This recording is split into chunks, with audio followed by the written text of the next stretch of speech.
You know, one of the claims that you'll hear from skeptics and scholars even is that the Hebrews, there's no evidence that they were in Egypt. All right, let's see it. Well, Harvard actually did a study where they went around to the 7 major different Jewish groups around the world.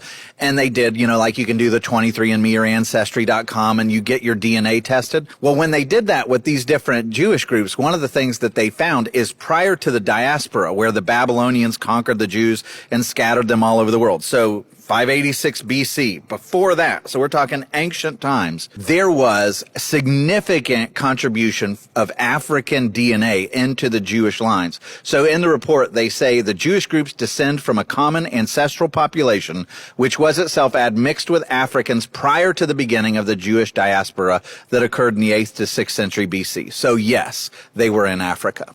So this is not evidence for, and certainly does not prove, that Hebrews were enslaved in Egypt during the period identified with the tradition of the Exodus.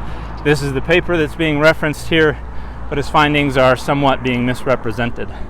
What they found was 3 to 5% sub-Saharan African ancestry across all 8 Jewish populations that they looked at, and the evidence shows that admixture occurred across the 8 populations somewhere between 1600 and 3400 years ago.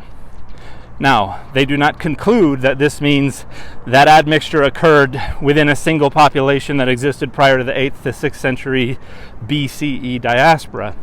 They describe that as a parsimonious explanation, and I think it is. I think this is evidence in their minds that there was a single Israelite population that existed prior to the fall of the Northern Kingdom in 722 BCE. That is supported by the rest of the evidence.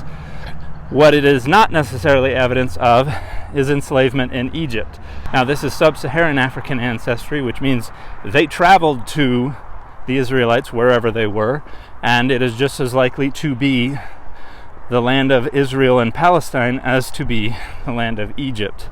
Additionally, there are several centuries between the ostensible end of the Exodus and the fall of the Northern Kingdom in 722 BCE, during which time Egypt frequently exercised hegemony in the area and was very active in the area. So that is a far more likely window for this genetic admixture than any enslavement in Egypt, which is not supported by any other data.